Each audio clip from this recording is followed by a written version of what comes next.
With all of the produce outbreaks we've been hearing about lately in the news, I am shopping a little bit different, and I wanted to walk you through what I'm changing. I'm definitely paying attention to some items a little bit more closely as I'm at the store, and then bringing home the produce items and washing and storing them properly so I know that they're safe, that I can feed my family. And as we're going through this, I'll also talk about some of those things that I prefer just to leave at the store. If you're just meeting me, my name is Amy Cross, and this is The Cross Legacy, where I teach you how to save money on groceries. Our grocery budget is $135 per person, and there's only 2 people that live here at the house, so our grocery budget is $270 per month. We're able to keep our grocery budget so low because we have 0 food waste, and we're able to spread out our grocery shopping trips longer, so we are able to keep to our grocery budget. All of my tips for keeping produce fresh you can find in the Zero Waste Produce Guide, which is our book that goes through 75 fruits and vegetables A to Z and how I can wash them and store them properly. I've also had a TED Talk talking about produce and storing it safely. The methods that I have been doing for decades now and teaching here on YouTube for 5 years are methods that I stand behind to make sure that you're cleaning off any mold spores, E. coli, listeria, and any other harmful pathogens on your produce items. When the news started coming out with the cyclospora outbreak, I had actually just went grocery shopping the day before. But we still actually had some produce items that were left over from the month before that were over a month old at that time, and I wanted to continue using those until I used them all up, and that's normally what I do for our monthly grocery shopping trips. So even though I washed my produce when I brought it home and started putting it away, I always make sure to use the oldest produce items first before we start using the newer produce items. So those last 2 weeks in July, I was making meals using the old produce and still being a little bit cautious because we didn't know exactly what was happening yet, but we were still having salads and lettuce with our wraps and on sandwiches. And I documented this in our meal series that we put out every 2 weeks. So the meals that we were eating during those 2 weeks are in our Meals 14 video. And we did have a family member that was visiting while we were having one of the meals, and I was just double checking to make sure that I was up to date on all of the news that was coming out, and decided to put canned pineapple on our sandwiches instead of using fresh fruit, because again, at the time we didn't know for sure exactly what was happening. But I also think it's important to show that we had different produce items and canned items in the freezer and in a refrigerator.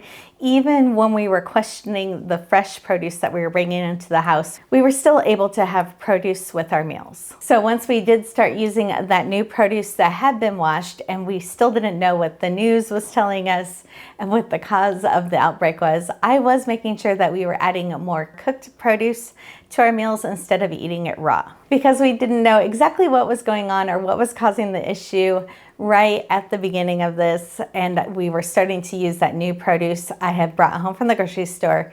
I had just decided to use most of the items that we were using as cooked items. Now we are at the month mark since this all started, and I went and did my August grocery shopping trip, and I did notice that I was spending some extra time in the produce section. I firmly stand behind the produce washing method that I taught in my TED Talk, and that is a 1/4 cup of 5% distilled white vinegar to 10 cups of water. And you only need to soak that for 2 minutes. But here's where things change a little bit. Normally, I don't always rinse off every item afterwards.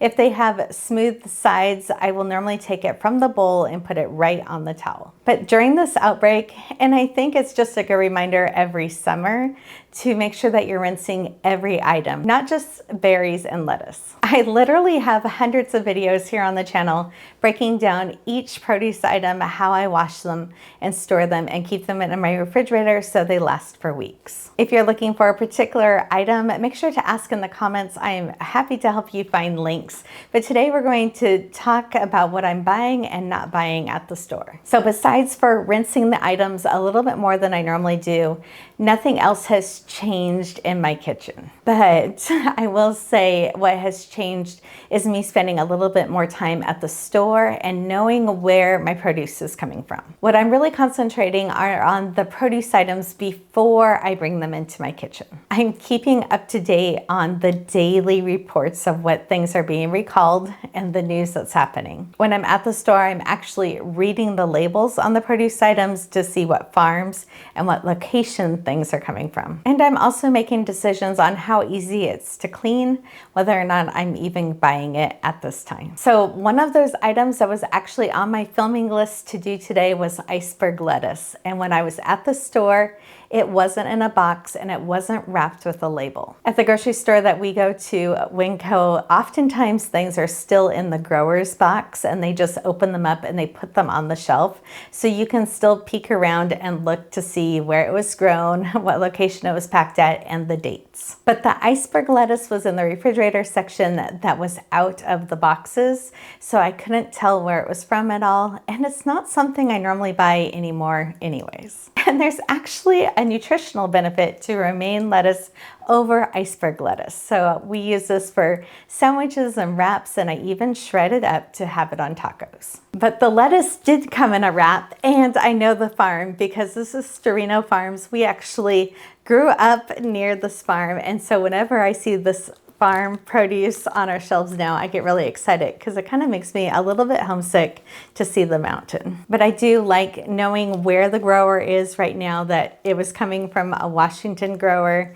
So I know that that's not where any of the outbreaks are. And I got 2 heads of lettuce. This will last me until we use it up, but it will stay fresh for about 6 weeks. I have just completely stopped buying bag salad mixes over the years. After seeing so many recalls from them, I just rather prefer to source my own ingredients and make sure that they can last longer, and that way we can have any kind of salads we want. But that way, again, we are picking out the ingredients that are coming into our house. We know that we are washing them to make them safe, and we store them so they're easy to use.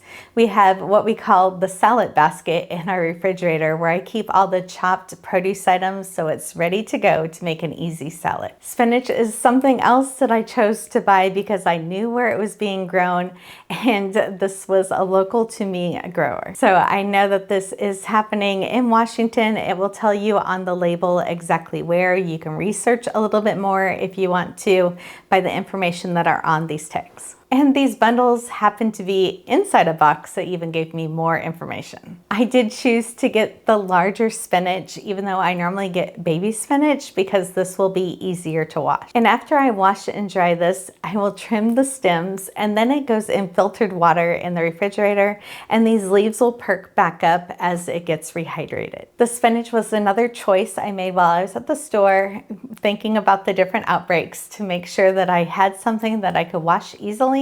And this is an item that I add to recipes often, so I could just cook it if I was worried about it. This is the cilantro that I picked up. I didn't even bother trimming the ends. I just put this in filtered water because we haven't washed them yet. But I wanted to talk about the tag. I made sure to check the tags to make sure that this cilantro is also grown locally. For the cilantro, after you wash it, if you are still nervous about having it, you can actually put this in some boiling water pretty quickly for about 10 seconds and then put it into an ice bath, and that will actually perk it back up, and that is called blanching, but it would kill off any parasites if there were any on your cilantro, and then you could still use it for fresh eating. And that might not make them last longer than if you kept them in the filtered water in the refrigerator, which normally has them last for about 6 weeks, but you could also chop this up and end up putting it in the freezer and then just adding it to other meals. So locally here where we live, we drive about an hour away to go to the nearest big farm stand, which has only items that they grow in their fields at their stand. So when we went, I didn't have to worry about where the location was of where the produce was coming from, because I knew everything there was from their farms. Now these rules are different in everybody's area.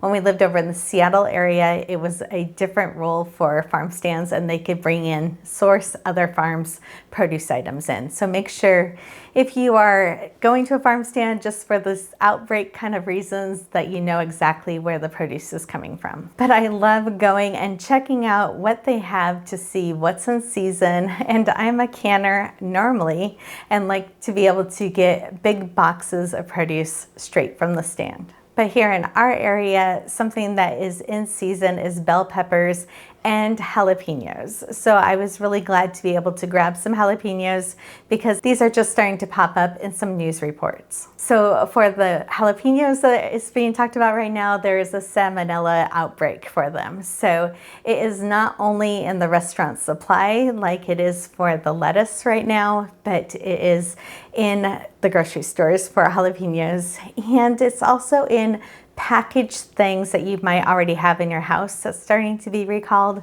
which is things like salsa that might have the contaminated jalapeños in it. Besides us being an allergy family, this is another reason why I try to bring home produce items and make as much that I can from scratch.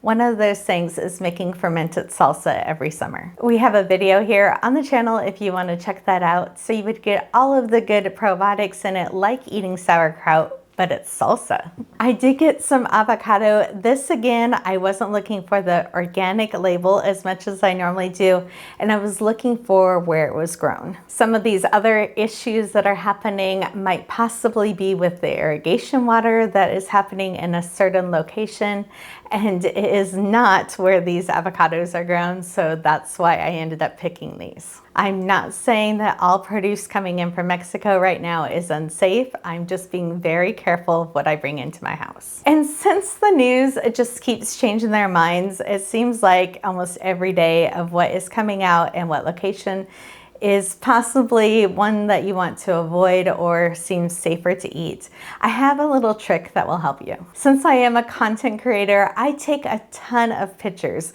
when I'm at the grocery store, as we're bringing things home, as we're taking pictures of the different labels of the items that I'm bringing in. But it is also so helpful right now when I'm looking back to see exactly what brand those greens were that I bought the month before. Or just having a picture of the barcode and the label. That way you know if anything comes up in the news, you will know for sure what you have in your refrigerator. I don't want you to be afraid of fresh produce. I want you to be able to feel confident on the things that you're bringing in your house. And no, this doesn't give you full range to only have a diet of Oreos and Ho-Hos right now. But just like I did with the iceberg lettuce, if I'm standing in the store and I don't have enough information where I feel confident, I'm not bringing it into my house. Frozen berries is something else that keeps popping up, and I keep getting asked questions if you can wash frozen berries. And the answer is no. If you buy packages of already frozen berries, you can't wash them. This is why every summer I make sure that we get fresh berries that are in season. Normally I am picking these from our old yard before we moved, or from local you-pick places, but either farm stands or bringing them into our house from a grocery store and washing them with the vinegar wash I teach. For berries that I'm freezing after they are completely dry, then I will put them on a tray and put them in the freezer to flash freeze them for a couple hours before putting them into bags, and that way you can grab out a few at a time or however many you need. And it really doesn't take that much extra time to flash freeze them and put them away if you can get them during the summertime. Then you know the exact quality of the items that you're feeding your family. As much as I stand behind the washing practices that I teach that will kill off the mold spores, E. coli, listeria, and harmful pathogens on your produce items, I still am not purposely trying to eat any contaminated food. So if you do have something that has been recalled, take it back to the store or just throw it away. And right now, we are not eating any produce that comes from any restaurants. We don't go out to eat very often, but when we do right now, it's definitely not something that has lettuce on it. And as I'm looking at these other ingredients that I have here on the table, I'm realizing that I have everything I need to make guacamole. So I think that's what I'm going to end up doing. If you're new here, welcome. Know that I answer every single question I see that comes in. And if you want to learn all kinds of produce tips, like how to get an avocado to last for a month, make sure you hit subscribe and comment what produce item you need help with, and I will send you the link.